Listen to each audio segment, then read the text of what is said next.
D'accord. Nous avons des grandes forêts où il y a des gros arbres. Maintenant, on coupe les arbres là. Maintenant, on installe les filets, on achète les filets. On achète les filets de numéro 3. Donc chaque filet, on met en place 4 filets ou 5. Maintenant, on installe ça en haut. Et puis, on attend la nuit quand il n'y a pas la lune. S'il n'y a pas d'éclair de la lune, on attend jusqu'au demain matin pour aller voir s'il y a des vampires. Maintenant, il y a encore un autre système. On étale les filets en haut par 4 ou 5 places, disons, sous forme d'un mur. Hein? Un mur carré. Maintenant, on se met au milieu. Maintenant, bon, je ne sais pas comment je vais vous démontrer comment on fait pour... hein? Il faut que le vampire soit en vie. On a un système où on fait comment faire parler le vampire. On tient comme ça. On tient ici. On tient ici. Maintenant, Magicien.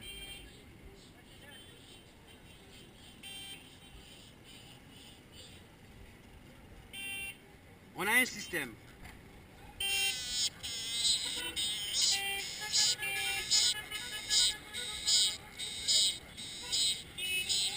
Maintenant, quand tu parles comme ça, ces amis qui sont en haut, ils descendent pour venir tomber dans le filet. Donc, dans la nuit, on peut même encaisser un nombre au moins de 150 ou 80 ou 100%. Ça dépend donc de la quantité qui vont passer là où on est en train de faire pleurer le vampire. Est-ce que vous comprenez? Oui. Maintenant, le matin, vers 6 h, on descend sur le filet pour enlever maintenant les vampires. On vient, on met ça dans ce truc-là. Nous, en Pata, on appelle ça le Ginsanguri. Bon, je ne connais pas ça en français, hein. C'est le Ginsanguri. Donc, et après, on monte au village. Il y a des gens qui viennent au village dans les Jakarta pour venir acheter les vampires. Et après, ils installent dans les Jakarta et qui viennent, ils vont ça. Voilà le système qu'on a. Donc, il faut acheter le rouleau, le numéro 26. Et les câbles, les gros câbles là, qu'on utilise pour monter le drapeau. Hein, les câbles là. C'est là où on utilise le part et d'autre pour faire monter le filet là. Pour avoir ces vampires là. Sinon, c'est un peu difficile parce que c'est un grand travail. Bon, les vampires ne vous mordent pas? Bon, maintenant, quand on met ça dans ce restaurant là, maintenant il faut acheter les bananes ou bien les papayers, hein, les papayes mûres là, pour les nourrir. Maintenant, quand on vient en route, quand il fait chaud, il faut leur renverser de l'eau pour leur donner un peu d'humidité parce que la chaleur leur tue. Donc quand vous voyez les morts là, c'est la chaleur qui a fait qu'ils puissent mourir. Voilà. Maintenant quand il fait frais, ils peuvent arriver dans l'état normal, tel que celui-là. Bon, parfois on fait le coffrage de 2-3 jours. Hein? On garde ça dans le Ginsanguri là pendant 2 ou 3 jours. Il suffit de les nourrir, de bien le conserver, de le mettre sous l'ombre. Donc il peut faire même 3 jours pour arriver à Brazzaville. 3 jours pour arriver à Brazzaville. 3 jours, on les coffre là parfois. Donc on les nourrit, on les met sous l'ombre et ils peuvent arriver dans Brazzaville vraiment sans mourir. Mais c'est quand il fait chaud, vraiment ils ne supportent pas la chaleur. Voilà. Mais est-ce que tout le monde mange ça ici? Tout le monde mange? Tout le monde? Non, je ne sais pas. Il y a des gens qui mangent des vampires, il y a des gens qui ne mangent pas les vampires, ça dépend. La majorité? La majorité des gens mangent les vampires. Ok, d'accord. La majorité. Et les vivants, ça coûte combien? Bon, les vivants comptent pour un premier temps, par exemple, le mois de septembre. Début septembre jusqu'à la fin de septembre, ça peut coûter dans les 1500, 1300. Maintenant, vers octobre, novembre, quand ça me note trop, ça peut coûter dans les 1000 francs, 900, 850 maximum. Est-ce que dans les cérémonies, quand il y a les mariages et tout comme ça, est-ce qu'on peut pas ça? Oui, on peut pas ça parce que c'est un bon plat. C'est un bon plat. Okay.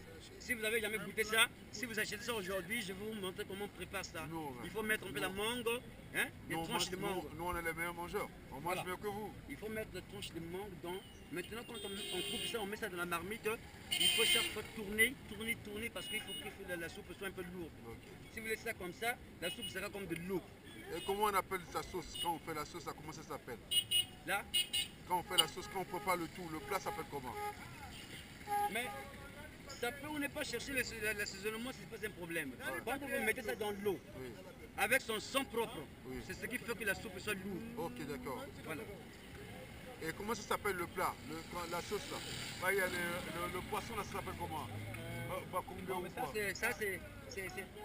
nous on appelle ça la sauce sauvage. Ok, la sauce. Voilà.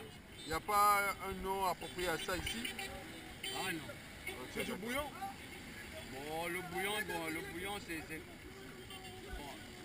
bouillon, c'est un autre terme, mais par rapport à... Parce que lui, on le prépare comme on prépare la viande, hein, de chair des animaux. Parce que lui, il ressemble... En fait, c'est un oiseau bon, qui ressemble à un animal. Parce que, voyez pas sa tête là. C'est un oiseau. Ici, il a la forme d'un oiseau. Mais il a la chair d'un animal. On peut voir, on peut... Ah oui. C'est un mammifère. Mais s'il vous plaît, il y a deux sortes. Il y a une sorte qu'on appelle Ngemo Zamboki, Bombo Foie. Est-ce que ça mange ça? Oui, on mange ça. C'est la même famille, on appelle ça le ngembo. Mais lui, il a une autre forme. Sa bouche, c'est la forme d'un hippopotame. Hein? Si vous avez déjà vu ça. Il a des nez, je sais pas, doublés, comment, des lèvres, je sais pas, bizarres là. Donc si vous n'avez jamais vu ça, vous pouvez même refuser de manger ça par rapport à sa bouche. Et on mange la tête aussi? Oui, la tête on le mange, mais le bombo bois, on enlève la peau. Hein? Pour ceux qui connaissent se préparer, on enlève la peau. Hein? Il faut enlever la peau et vous mangez seulement la chair. Et parce qu'il a un peu... Il y en a de vivants là-bas? On va aller vers les vivants là-bas. Non, c'est en deux qualités. La roussette, c'est une autre. Ça, c'est pas la roussette. Ça, c'est le vampire. La roussette, c'est un peu gros par rapport à ça. Et la roussette, chez nous, ça existe peut-être au nord. Hein, dans des... À Infondo là-bas. Chez nous, ici, il n'y a pas de...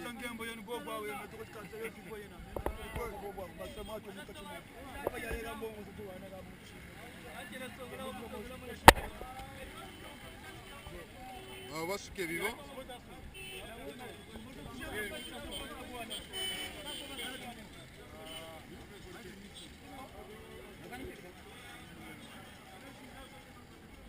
Magui! Ah, bien Non, proche de ça. moi. Les vivants sont là. Ça sort pas? Ah, ça peut sortir, hein? Ah, si j'ouvre, ça va sortir. Ok, d'accord. Il ne faut pas ouvrir alors. Mais ça, on appelle ça quoi en patois? Comment on appelle ça? En patois. Ça, Kinsanguri, Mais le mouton, Kinsanza. Le moutongo, les Bakongo appellent ça Kinsanza. Hein? Ah oui. Non, mais c'est différent parce que il y a des gens qui appellent ça le moutongo. En fait, il a beaucoup de noms. Moutongo, Kinsanza, Kinsanguri, c'est le même. Moutongo, Kinsanza, Kinsanguri, c'est le même.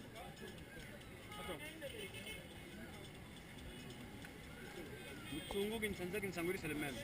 Et ça se vend dans les deux Congos? Bon, ça, oui, on les fabrique au nord, on les fabrique au sud. Mais je ne sais pas si au Zaïre on les fabrique, je ne sais pas. Mais chez nous, là, on les fabrique. Pourquoi on les fabrique? Avec les lianes.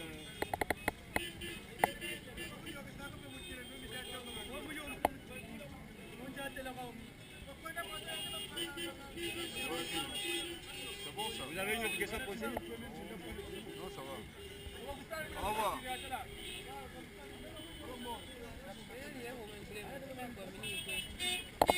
C'est quoi, ils sont fâchés? non, il dit il faut acheter.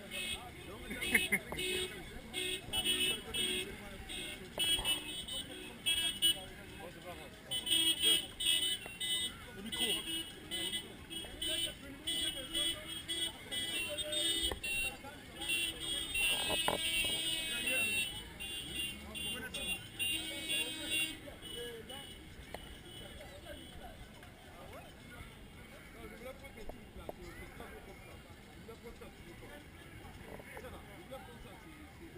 Oui, le cache là. C'est visible. Oh!